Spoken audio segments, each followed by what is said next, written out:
gravando. Olá, povo de Deus, inscritos no canal José Rogério Souza, alunos do seminário CETER-EPB, Seminário de Ensino Teológico Educacional do Estado da Paraíba. A paz esteja convosco, de Cristo Jesus. Vamos para a segunda parte de Mateus capítulo 25, quem são as 10 virgens. A gente teve a primeira parte e agora estou vindo com a segunda parte, com mais esclarecimento, mais objetividade, para não deixar alguma dúvida. Não sou leitor de todo saber, não estou batendo martelo aqui, mas fazendo um raio-x, deixando a Bíblia falar primeiro e não depois, acerca de quem são as 10 virgens. Alunos do curso básico de escatologia, Shalom e Yeshua para vocês. Vamos para essa segunda parte de Mateus 25, esse sermão profético e apocalíptico de Jesus. A priori oramos: Senhor Deus, Pai querido e Pai amado, em nome de Jesus, cuja presença estou, te apresento, meu Deus, todos os inscritos no canal de YouTube, os alunos do curso. Abençoa, Pai, de forma tremenda, de forma esplêndida, de forma extraordinária as suas necessidades, as suas, cada um, precisão de cada um. Em nome de Jesus, abra o entendimento, o intelecto. Espírito Santo amigo, Espírito Santo companheiro, Espírito Santo que conforta, Espírito Santo que consola, Espírito Santo que ilumina, Espírito Santo que enche e preenche, Espírito Santo que capacita-me nesta aula e os teus servos que vão ouvir em nome de Jesus. Amados, amém. Um sermão profético de Jesus, a partir de Mateus capítulo 24 e capítulo de número 25. E faz simetria e verbera e com paralelo em Lucas 21 e Marcos capítulo 13. Lucas capítulo 21 e Marcos capítulo 13, onde estão, faz esse paralelo do sermão profético de Jesus e Apocalipse. Quem são as 10 virgens da parábola de Mateus capítulo de número 25? Não estou aqui tirando a iminência que tem em Mateus capítulo 25. É tanto que Jesus aqui ainda está respondendo a pergunta tripartida dos discípulos em Mateus capítulo de número 24 e versículo 3. Estende até o capítulo 25. À vista que a igreja não é as 10 virgens, mas Mateus 25 é para a igreja. Tanto que eu citar aqui que há versículos acerca da iminência. Por exemplo, o último versículo, aqui é uma série de sessões, de blocos de Jesus. Jesus vai abrir um parênteses, vai dar uma pausa na vírgula, né? Para tratar de um assunto, depois ele volta de novo, então requer uma exegese bem feita, uma hermenêutica, um raio-x bem feito para, como eu falei, não sou detor de bater o martelo aqui. Pois bem. E eu não posso confundir também iminência com eminência. Iminência é uma coisa e eminência é outra. Por exemplo, eminência dar ênfase a uma pessoa, elogiar, falar sobre aquela pessoa. E iminência está falando de algo escatológico, que é o arrebatamento. É iminente porque ninguém sabe o dia e nem a hora. Então nós temos aqui em Mateus 25, nessa parábola das 10 virgens, Jesus falando da iminência. Então aqui as 10 virgens não são a igreja, mas é para a igreja. Em Mateus capítulo, no último versículo 3, diz assim: vigiais, porque não sabeis nem a hora em que o Filho do Homem há de vir. Perceba que isso aqui trata-se de o arrebatamento, que a gente vê a doutrina da iminência. Sou pré-tribulacionista, todo pré-tribulacionista é dispensacionalista clássico, né? É futurista e pré-milenista. São as correntes teológicas interpretativas da escatologia a qual eu repouso e vós repousais. Então vigiai, pois, porque não sabeis o dia e nem a hora em que o Filho do Homem há de vir. Perceba que aqui é o arrebatamento, não é a manifestação de Jesus, já vindo das bodas, já vindo com a noiva que já é esposa. A gente fez isso em Apocalipse capítulo 19, né? Tá certo? Então a gente tem alguns trechos aqui, Jesus falando da doutrina da iminência, porque vigiai, citar a parábola de Mateus 25, do reino. E então, perceba que ele vem de outra parábola, né? Ele vem de outra parábola, então, e aqui ele cita de novo essa palavra então. O reino dos céus será semelhante às 10 virgens que, tomando as suas lâmpadas, saíram ao encontro do esposo. Vamos entender. Não podemos também interpretar todo o detalhe da parábola, porque aí, se considerar tudo, não é... parábola não é interpretada desta forma nem dessa maneira, né? Mas Jesus está falando aqui, vigiai, como essas prudentes vigiaram. Essas são as convidadas da noiva, já falaram, corrigindo alguma parte lá da primeira parte, que são as 10 virgens.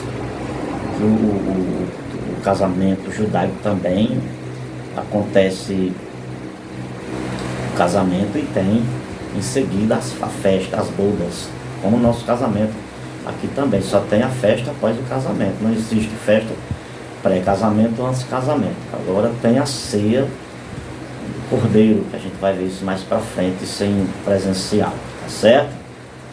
Pois bem, então Jesus está aqui alertando, aqui nós vemos a doutrina da iminência. A Mateus 25, as 10 vezes a igreja não é a igreja, mas é para a igreja, certo? É para a igreja, né? As 5 prudentes, a gente tem que ser vigilante como essas prudentes, né? Não como as imprudentes. Então nós temos 2 grupos aqui, grupos prudentes e imprudentes, né? Então vamos ver aqui. Não estamos diante de um casamento polígamo. Então, como é que essas 10 virgens, ou os 5 prudentes, que foram as que entraram, pode ser a igreja, né? Então, não estamos diante de um casamento polígamo. Muitos se confundem achando que as 10 virgens são as noivas desse noivo, as noivas desse noivo. essa não é uma realidade dessa parábola. Para entender isso, é importante entender, gente, que o casamento judaico temos geralmente 3 estágios. Vamos ver esses 3 estágios. São quantos estágios? 3. O primeiro estágio. Então, não estamos diante de um casamento polígamo. Jesus não é polígamo. Como é que ele vai casar com 10 virgens? Ou com 5 virgens? Se a igreja for as 5 virgens. Não é verdade? Então está falando de vigilância, está falando de estar sempre alerta, né? Como essas 5 prudentes estiveram prudentemente vigilando, aguardando, com azeite nas suas lamparinas, e além as lamparinas estar cheias de azeite, elas tinham reserva de azeite, ao contrário das nécias, das loucas, que não tinha reserva de azeite, e chegou a faltar o azeite porque o noivo tardou. E veja que o noivo chega numa hora inapropriada, ele chega meia-noite, e o casamento era depois do pôr do sol, né? Já às 6 horas, certo?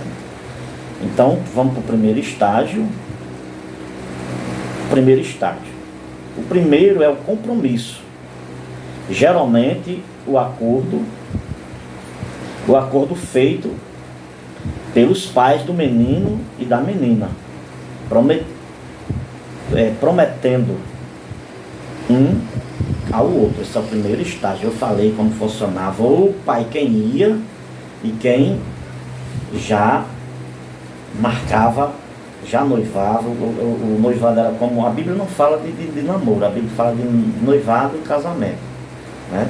Então, na cultura judaica era dessa forma. Eu falei que quando o pai ia, já deixava a moça compromissada com o rapaz, né? Pagava o dote, né? E ali, em certo tempo, ele vinha buscar a noiva. Quando o pai não fazia isso, o próprio rapaz fazia. Ele ia, levava o dote, levava o vinho, como eu falava na primeira parte, de quem são as 10 virgens, né? Ali ele pedia ela em casamento, ela aceitava, ele pagava o dote, deixava lá. E isso tem uma simetria, uma analogia com Jesus. Mas a igreja é a noiva, a igreja não são só uma pessoa, né? A igreja é coletiva, a igreja são pessoas convertidas ao Filho de Deus, né? Convertidas ao Filho de Deus. Então, da mesma forma foi Jesus. Jesus pagou esse dote, que foi a preço de sangue. E ele vai vir buscar a igreja, que é o arrebatamento, para o encontro com ele nos ares. É que a igreja vai ficar lá nos ares, como alguns pensam. Lá a igreja vai ser galardoada. O terceiro evento escatológico, ou o segundo, como queiram chamar, né? Que é o tribunal de Cristo, não para julgamento nem para condenação. Tanto que quem vai ser arrebatado são os salvos, tá certo? Aí a segunda, aí já deixei bem claro, segundo estágio do casamento judaico, segundo, temos o noivado, onde o casal se compromete em uma festa realizada geralmente na casa da noiva, diante de testemunhas, onde a noiva recebe presente como sinais do comprometimento. São o segundo estágio. Terceiro estágio, vem o casamento, o noivo sai com os seus amigos em cortejo até a casa do pai. Ali está a noiva está na casa do pai, ela ficava na casa do pai, não era na casa do noivo, tá vendo? Que é levada à casa dos seus pais, onde se realiza o casamento, tá certo? Então, as 10 virgens representam a igreja, não é a igreja, representa a igreja, e principalmente as 5 prudentes, né, que vigiaram, né? É uma representatividade, não que é a igreja, né? E a igreja com os salvos e não salvos. Lembre que as 10 virgens são as convidadas da noiva, amigas da noiva, ou os que se converteram na grande tribulação, que estão indo agora para a ceia, para as bordas do cordeiro, tá certo? Aqui rapidamente, velozmente, né? Eles são figura clara da igreja, visível com um todo, que parece conter 100% de pessoas que realmente amam a Deus, mas que na verdade não contém. A vinda do noivo revela quem são os prudentes, salvos, e quem são os imprudentes, não salvos, né?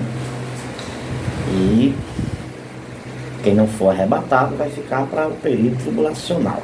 Vai ter salvação na grande tribulação? Vai sim, a gente vai falar acerca na aula presencial. Sábado vai ser a 15ª aula, né? A 15ª aula. O 15º sábado, são 20 sábados desse curso, né? De dia do arrebatamento ao novo céu e a nova terra. E a gente vai ver que as dos testemunhos vai pregar na grande tribulação, os 144 mil, que é cada um, 12 de cada tribo de Israel, e até o anjo vai pregar. A gente vai ver isso com mais clareza e evidência. Então, está aqui, né? Mais tarde chegaram as virgens nécias, clamando: Senhor, Senhor, abre-nos a porta. Mas ele respondeu: em verdade vos digo que não vos conheço. Mateus capítulo 25, do versículo 11 ao 12, certo? E aí eu citei o sermão profético aí para vocês, e quero citar aqui o sermão profético em Mateus capítulo 24 e capítulo 25.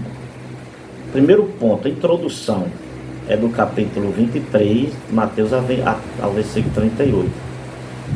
Do capítulo 24 ao versículo 1. O ponto 2 tem pergunta tripartida dos discípulos, do capítulo 24, versículo 3. Terceiro ponto, resposta de Jesus, né, no Mateus, do capítulo 24, do versículo 4 ao 35. Jesus vai respondendo essas 3 perguntas. Ele vai abrindo parênteses também, né, dando uma pausa ali, colocando uma vírgula, fala de uma coisa, depois volta, tá certo? E quinto ponto, tribunal de Cristo, que está em Mateus 25, 14 ao 30, que vai falar da parábola dos talentos. Sexto ponto, manifestação de Jesus em poder e glória para julgar as nações, estabeleceu o milênio, em Mateus capítulo 25, do versículo 31 ao 46, né? Ali tem a consumação do século, 2 estão no campo e 1 serão tirados, 2 estão no moinho, uma será levada, outra tirada. Ali não é o arrebatamento, ali é a consumação do século, ali é na vinda de Jesus, na manifestação. A gente abordou isso na aula presencial. Então, andem em amor, andem em comunhão, que a terra continue te abençoando, te prosperando, te guardando. Mas antes disso, deixa eu ler 1 Coríntios capítulo 11, olha o que Paulo vai falar. Então, Jesus não vem buscar 10 virgens, mas sim uma virgem. O casamento não é polígamo. E o que é poligamia?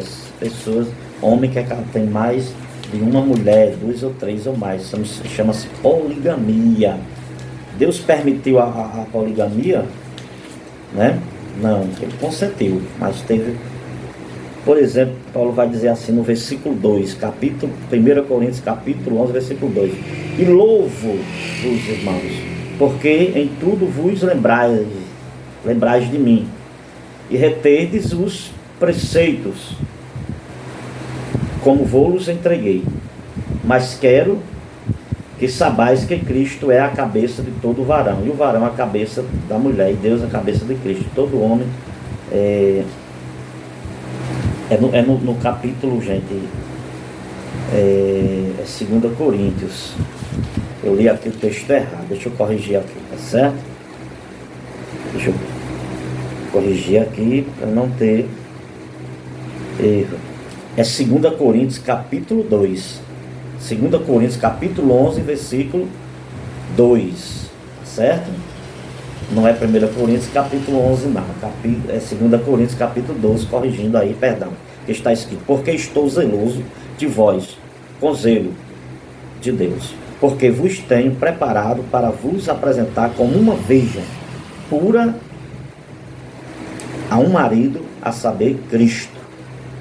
Então, veja aí. Então, até a 15ª aula, ao 15º sábado, estou gravando aqui sozinho, tenho que me levantar.